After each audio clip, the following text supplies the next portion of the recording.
Bienvenue sur cette nouvelle vidéo, j'espère que tu vas bien. Je suis Benjamin, je suis coach carrière et je suis là pour t'aider à trouver le job épanouissant que tu mérites. Dans cette vidéo, on va voir comment répondre à la question piège « Pourquoi vous et pas un autre ?»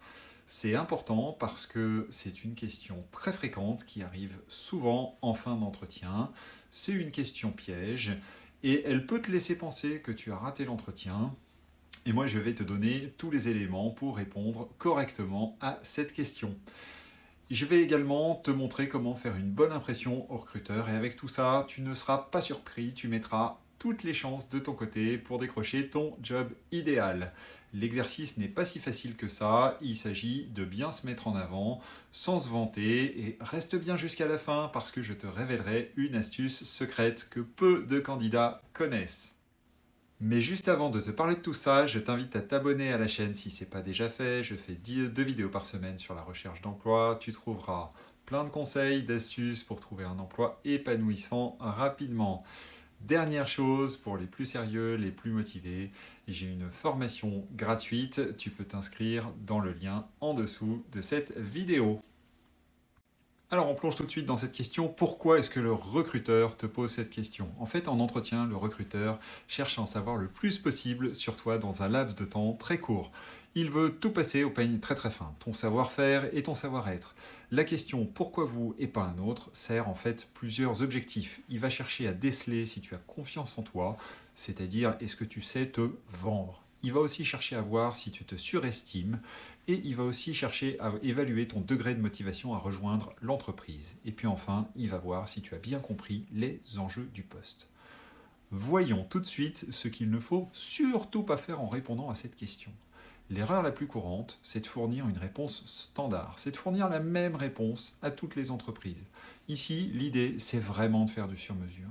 Imagine que l'une de tes qualités soit la rigueur et que tu postules dans une entreprise où ça n'est absolument pas valorisé.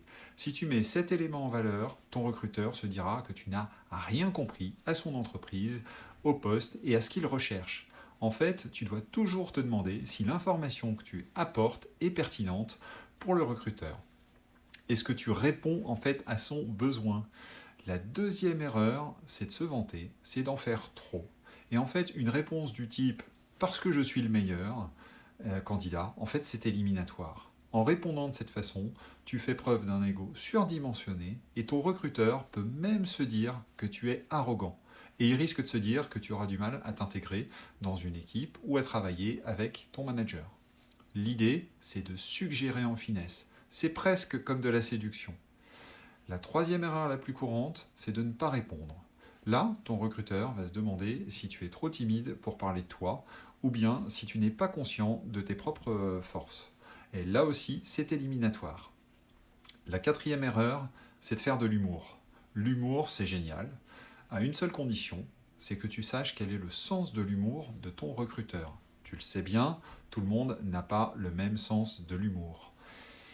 Et si tu ne sais pas quel est le type de sens de l'humour de ton recruteur, tu prends des risques. Le risque de ne pas le faire rire, ça c'est pas trop grave, et là en fait tu vas te sentir tout seul, mais tu vas aussi prendre le risque de tomber complètement à plat. Maintenant, je vais te présenter la structure parfaite à cette réponse. Pour bien répondre à cette question, tu dois la préparer spécifiquement pour chaque entretien que tu passes. La réponse à cette question se fait en 3 étapes. D'abord, tu vas résumer tes points forts. L'idée, c'est de reprendre 3 ou 4 de tes points forts. Tu prends ceux qui répondent aux besoins de ton recruteur. Ça veut dire que tu vas reformuler ce qu'il y avait dans l'annonce et tu vas aussi inclure tout ce que le recruteur t'a dit au cours de l'entretien. Tu peux aussi parler d'une compétence très spécifique qui te distingue de tes concurrents. Ce petit plus fera pencher la balance vers ton profil. Ensuite, tu dois parler de ta motivation. Là encore, cet élément se prépare avant l'entretien. Tu vas parler de ce qui t'intéresse dans l'entreprise.